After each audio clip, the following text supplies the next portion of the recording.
Welcome back in. Time for our Invisible Fence of Central PA segment, 8-1 Fur. We're now joined with Christina Diversa of the Central PA Humane Society. Welcome in. Oh, thank you. Thanks for having us. Yes, you brought the most sweet girl with you this morning. Who is this? Oh, this is Phantom, and she came from an abandonment case in a home with 6 other dogs. There were 7. There were 3 adult dogs and 4 puppies, and they were not her puppies.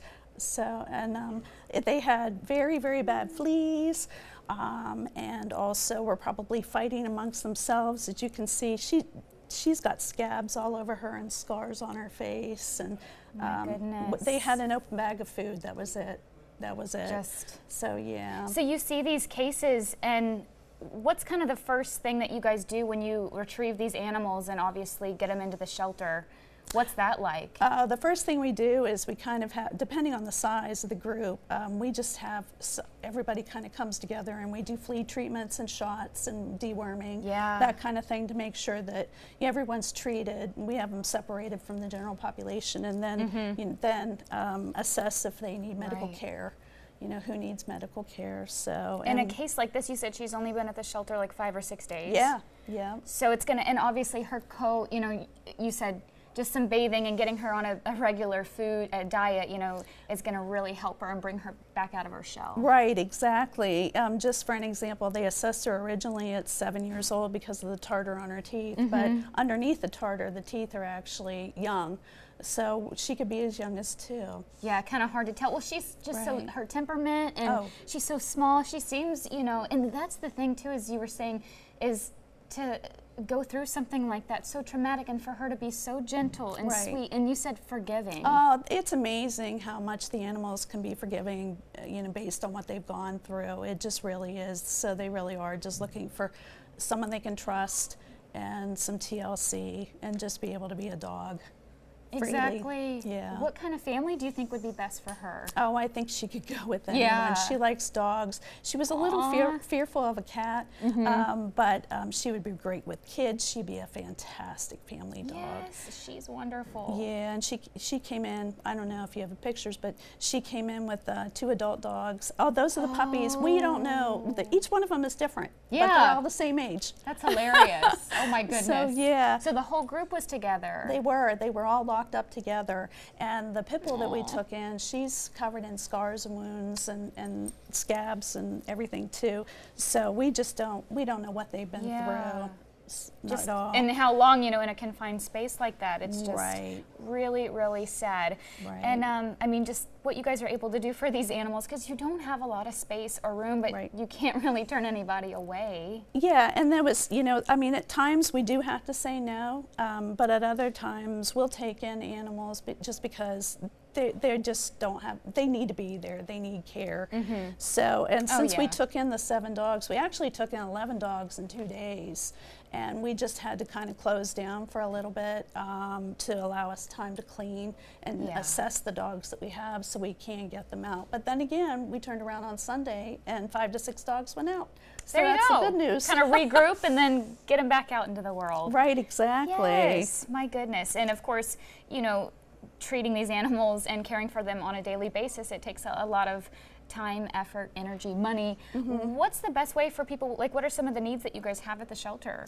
Well, we always need donations. Monetary donations are wonderful. They really help us out. But also, we have a wish list, and then every Wednesday we'll have Wish List Wednesday where those are specific needs. Sometimes we'll have we'll be completely out of something and we'll put like a special needs request out for something. So yeah, and fosters again. Yeah, we've got a lot of dogs. I mean, she would just be wonderful. She would. To go into a foster to adopt.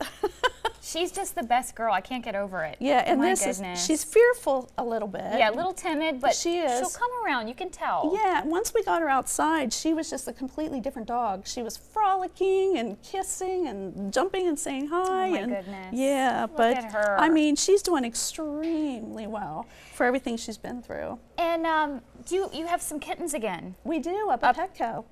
Available again. Yes. I know, we were driving by and my mom said, they have cats here? I said, yes, they do. Yeah, we do. And one of our kittens was not up there very long, and Marmalade Jar was adopted, just adopted yesterday.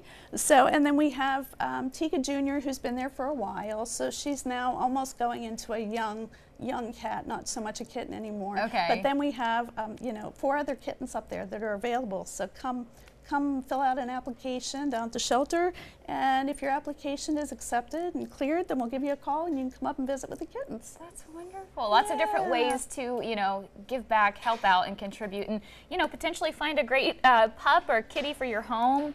You know, if that's kind of your thing, you're in the market for that. What's the best way to go about meeting Phantom here or any other animal at the shelter? Can people make an appointment? Is that the best way? They can make an appointment. That would be really great. We're going to try to open up as we can, but appointments would be wonderful. That would be a really terrific way to get in right now. Okay. And any updates on the rescheduling of any events or anything that we need to keep on our calendar?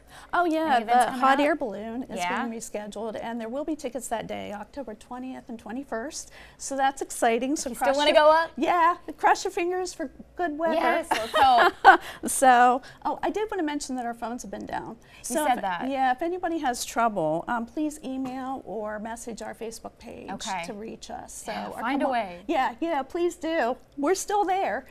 Yes. We just can't talk to anybody over the phones quite yet. That's fabulous. So, Anything else you want to mention that we should know? We will, at the end of the month, we're going to be part of the Halloween Parade in Hollidaysburg and part of Kickstands and Candy at Roundhouse for the kids, candy for the kids. So we have some things coming up that are pretty exciting. Nice little lineup there. And sorry to backtrack, the hot air balloons, where is that being done? Oh, Where's that I'm being sorry, held? Legion you're fine. Park. I thought they'll so. be down there at Legion Park. Okay. So if you have tickets from when they were previously scheduled, those are still good. So bring those down with you. Okay. Yeah. Well, great ways to obviously give back to these area shelters that do so much for these animals. Christina, thank you so much for stopping by. Oh, as always, thank you. Yes. We'll have some more details on this sweetheart. Look at her right there. She is looking for her forever home. Look at her. We'll have more details on Phantom over on our website, WTAJ.com, coming up after the show.